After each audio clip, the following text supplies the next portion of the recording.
If we've not met before, my name's Ed, and it's great to see you today. I've got a question for you.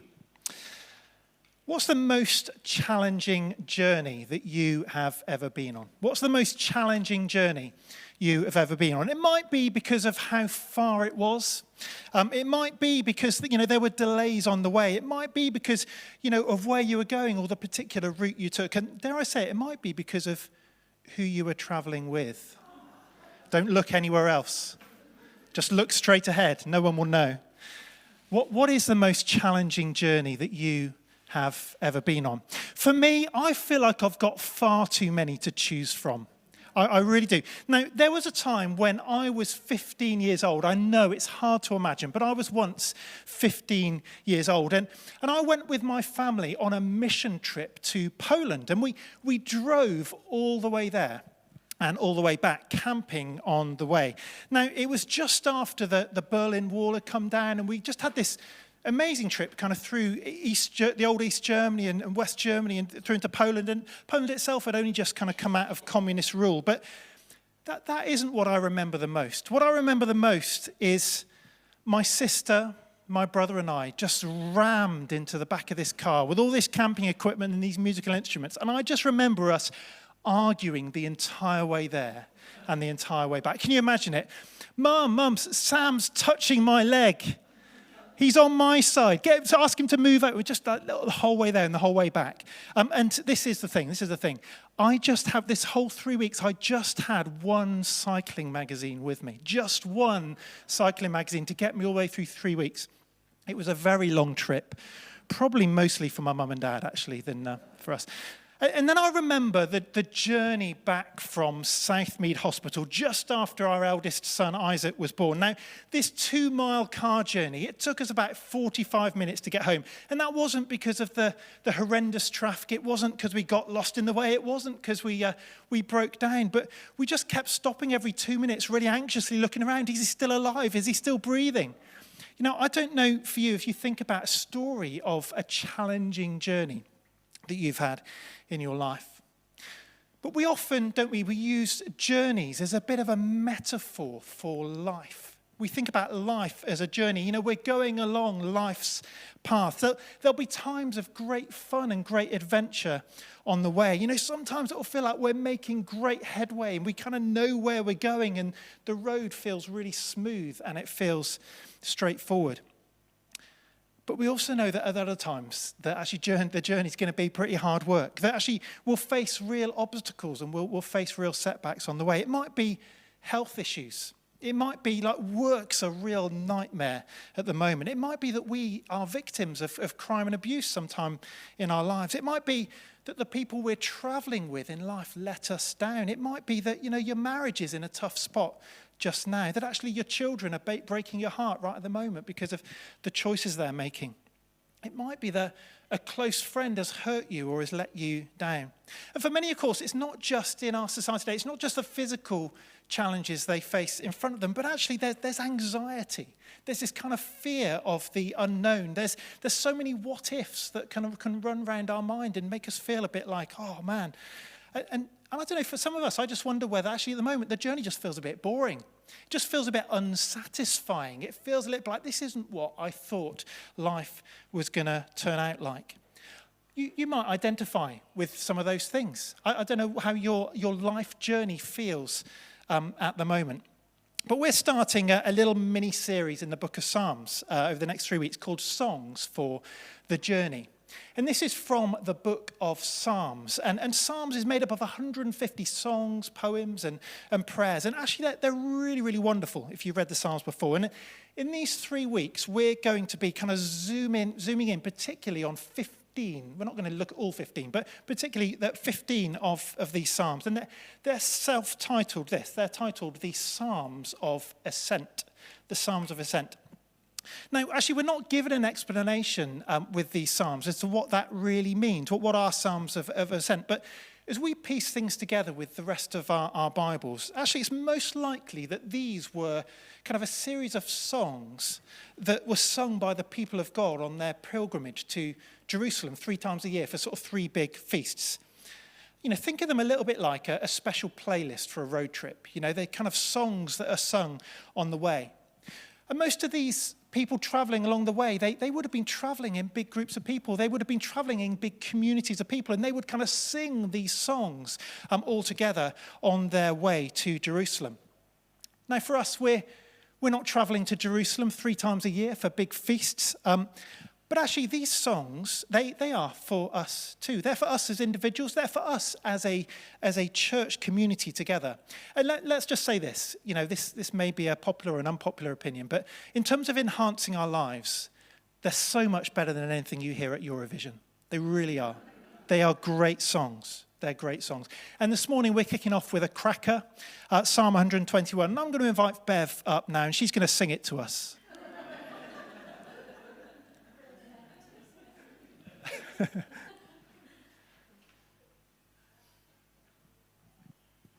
be so funny now if I had this gorgeous voice, wouldn't it? However, I'll just read it. Okay. I lift up my eyes to the mountains. Where does my help come from? My help comes from the Lord, the maker of heaven and earth. He will not let your foot slip. He who watches over you will not slumber. Indeed, he who watches over Israel will neither slumber nor sleep.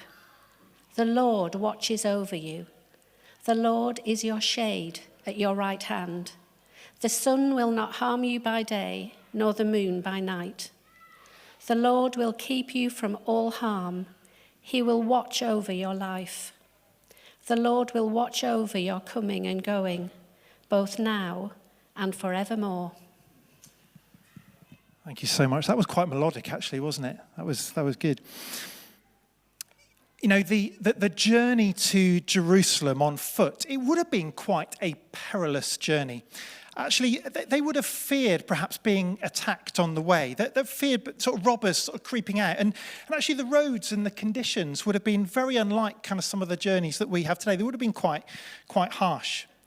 And this is a song that the Israelites would sing against danger and against trouble. And it's got this kind of rousing theme. It's got this declaration that runs through it. And actually, it comes 6 times. It's these words, watches over, watches over. He watches over. He watches over you. He will keep. He will watch over. He will watch over. So 6 times you've got this refrain that rings out, and it comes again and again. It's like the psalmist is saying, this is too important just to say once. It's too important just to say twice. Actually, we're going to let this truth ring out 6 times. The Lord watches over you. The Lord watches over you. The Lord watches over you. The Lord watches over you. The Lord watches over you. The Lord watches over you. And so what is the message for us today? There's a message to get loud and clear. It rings out. That truth needs to be rammed into our lives too. But what does it mean for us to have the Lord watching over us? What does it mean to be kept by God, as this psalmist is talking? And just in our remaining time, we're going to unpack that a little bit together. I lift my eyes to the mountains. Where does my help come from? My help comes from the Lord, the maker of heaven and earth. And this looking to the mountains, it might have been like this kind of anxious gaze, this feeling of being vulnerable and small against these big mountains that are surrounding them on the way. Wondering, are there enemies lying in wait for us in those mountains, ready to attack us as we travel along the road? But you've got in verse 2 here this incredible truth that rings out. My help comes from the Lord, the maker of heaven and earth. And the psalmist is reminding us that, yes, the mountains might seem like a threat, but remember that your help comes from the one who made those very mountains.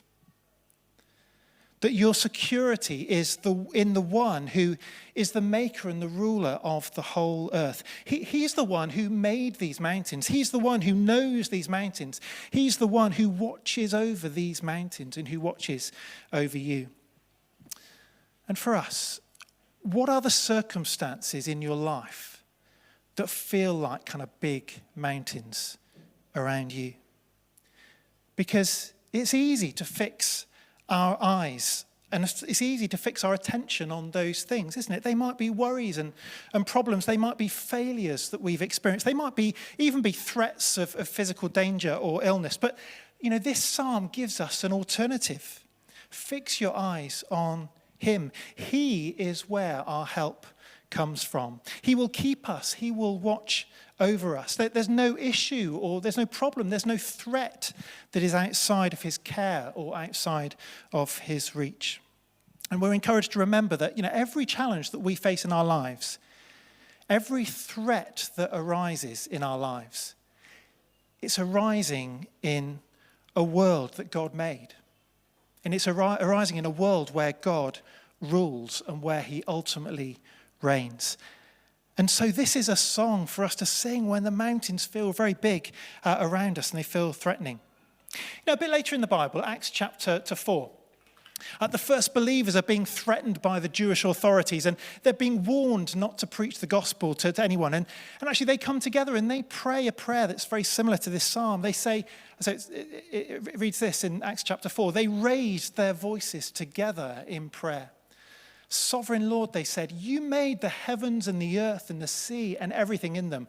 And in light of that, enable your servants to speak your word with great boldness. Where did they find the courage to carry on in the face of challenge? So together, all together, as a people together, they turn to God and they remember just how powerful God is.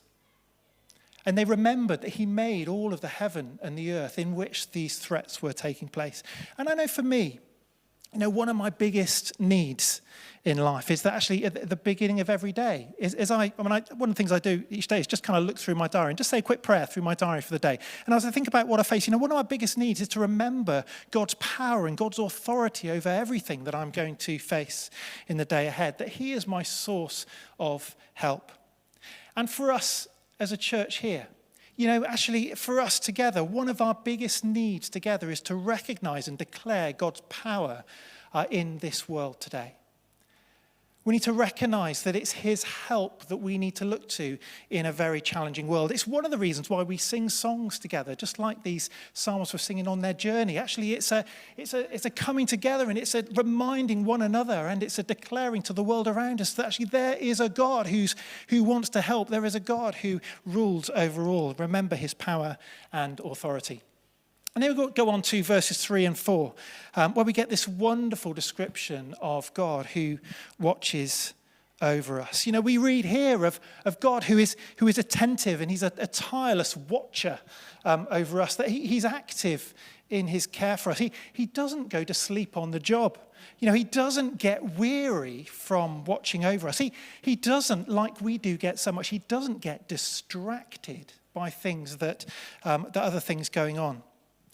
And I don't know about you, but I find it really easy to feel like God watches over the really big things in my life. So let me give you an example. So Josh Kingston, who's part of church here, he and I work together. And actually just last week, we had this kind of massive presentation that we were doing, pitching to work to a new charity client. And actually, it was a really big deal. It was going to be a really significant piece of work. And actually, it's really natural in those moments to feel like, oh yeah, I'm going to turn to you, God. I'm going to pray. I'm going to look to your care. I'm going to look for your help.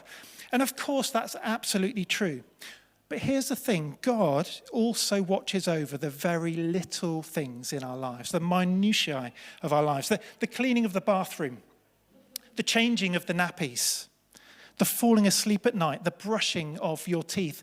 The Lord is looking over all of those moments. And isn't that an amazing encouragement? Isn't that an amazing thing to think it's not just the big things, it's the little things too?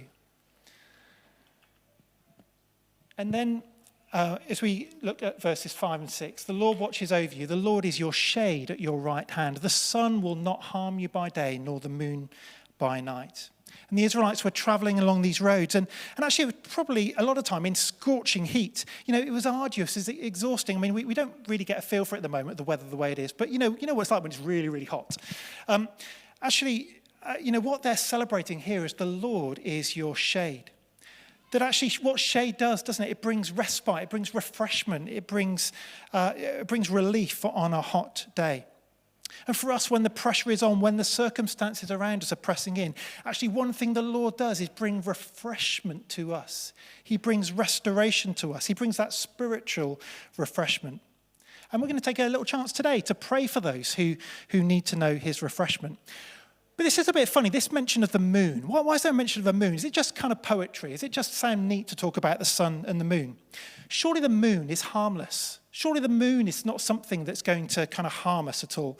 Well, in this culture, in this kind of Far Eastern culture, the moon and moonlight was kind of often associated with evil and with kind of bad things happening. You know, the word lunatics comes from the word luna, which is the Latin word for moon. You know, there's this kind of belief that the moon can harm you, this kind of superstition around the moon, which might seem a little bit irrational to us, might seem a little bit strange. But I think there's a really powerful message here, because not only does God watch over the kind of physical, actual threats of the sun and all that is going on, but actually, he also watches over our fears and our worries too. The kind of slightly more irrational and slightly more kind of like sort of perceived things that go on in our minds. Both of those things, the actual things and the kind of imagined things and the things that are kind of going on in here, they're things that he watches over and he cares about. There's nothing beyond his protection, his love and his care. You know, for me, I'll give you a bit of an example from my life. You know, I just, there are times in my life where actually I just suddenly get really, really fearful about a sudden illness. Do you know what I mean? About having a heart attack or about having a stroke or something like that. And every time I kind of hear about that happens to someone around me, actually it kind of triggers something in me, and there's a bit of a fear that kind of comes in that moment. Now, to be honest, there's no real rational, logical reason why I have that fear. You know, I'm not particularly at risk. You know, I'm reasonably healthy. You know, I've not got like long history in my family of those kind of things happening. But there's something of a fear that gets triggered there. But you know what? God cares about that silly, irrational fear that I have. And actually, I can turn to him for help in that. And then we come to the last two verses of the psalm. The Lord will keep you from all harm. He will watch over your life. He'll watch over your coming and going, both now and evermore. I wonder, you know, that phrase, watching over your coming and going, it speaks of God watching over the hustle and bustle, the busyness of our lives. I think it speaks of him watching over the transitions in our lives too, the new seasons of life, perhaps the new phase of having a bit of an empty nest at home. You know, perhaps our kids sort of growing up and going through different phases, maybe a move to a new school or a new job. Over retirement, you know, over perhaps the loss of a loved one, that actually he is watching over those comings and those goings, the challenges of those transitions. But I don't know, if you're like me, then you bump a little bit on verse 7. The Lord will keep you from all harm. And how do we square that with our reality? How do we square that phrase with our reality? I'm pretty sure that a lot of us can identify times when we feel like, yeah, we've known physical protection from God. We felt like there's a narrow escape, or we felt like God has saved us from something in a miraculous way. But I think probably we can all think of times in our lives when, or actually we think, actually people have suffered harm. You know, there's some awful tragedy that's happened, you know, we're left kind of thinking, God, where were you in that? Where is the Lord keeping us from all harm? And I imagine that Jesus' disciples kind of felt something similar. Jesus, you know, he said this, and it feels like quite a confusing thing to say. You know, they'll seize you and persecute you. They'll hand you over. You'll be betrayed even by parents, brothers and sisters, relatives and friends. They will put some of you to death. But not a hair on your head will perish. And you're thinking, how is it possible to be put to death and not a hair on your head perish? Jesus, what on earth do you mean? And I think it really helps us as we consider Paul's quite famous words in Romans chapter 8. It says, who shall separate us from the love of Christ? Shall trouble or hardship or persecution or famine or nakedness or danger or sword? I'm convinced that neither death nor life, angels or demons, present or the future, nor any powers or height or depth, nor anything else in all creation will be able to separate us from the love of God that is in Jesus Christ our Lord. And here's the truth, that we can have a confidence that we will be protected from all ultimate harm. And what do we mean by that? Well, Eugene Peterson says this really helpfully. He says, the promise of this psalm is not that we shall never stub our toes, but that no injury, no illness, no accident, no distress will have evil power over us. That is, will be able to separate us from God's purposes in our lives. You know, it's not always easy for us to think about it like this, but actually the truth is that suffering's not the worst thing that can happen to us. Suffering's not the worst thing that can happen to us. You know, our bodies, our relationships, our experiences, our feelings, actually they might seem really vulnerable at times. But our real selves, our real lives, what Jesus calls the soul, the real us, that's a life that lasts forever and is always safe from harm. And they might have not have known it at the time. But as these people were wandering along this road and they were singing these words, actually they were singing this kind of prophetic words about the victory of Jesus on the cross. That actually there would be this winning of eternal security and salvation, a guaranteeing that there would be no separation from God, no ultimate harm that would come to them. And so for us, Psalm 121 can be such an amazing anthem for our lives. One, for us together, as we look upon the challenges of our lives, to know that the Lord looks over us, that we are ultimately safe in his arms. But also as a church, that we are those that sing these songs of hope and of the power and authority of God together in our lives. No matter what you're facing, whether actually your journey at the moment in life is going really well, or actually whether it's just a real challenge. And I just want to invite you to stand with me now. And as I invite the band back up, and perhaps I invite Deborah to come up too, and we're just going to take a chance to pray. And, you know, it might be for you this morning that what you really need this morning is something of that shade at your right hand, something of that spiritual refreshment, something of knowing that refreshing from the God who watches over us. It might be today that you need God to speak into your fears and your anxieties at the moment in life. And I just want to encourage you to receive and to listen to God now. So just as we pray, we say to you, God, come, Holy Spirit. Come and make your presence felt among us. Thank you that you are where our help comes from. And we reach out to you today. And I want to pray for those here today who they just feel scorched. They feel weary. They feel exhausted. They feel kind of pressed upon and pressured. I want to pray this morning for a sense of your refreshment that comes like a shady place on a really hot day. I want to pray for those that are feeling a pressure in their minds and their anxieties. Their fears are kind of overtaking them. They're running riot in their lives. And I want to pray, Lord, that you would come knowing that you are a God who watches over the sun and the moon. The actual challenges we face and some of the perceived challenges we face, some of the things that are beneath the surface.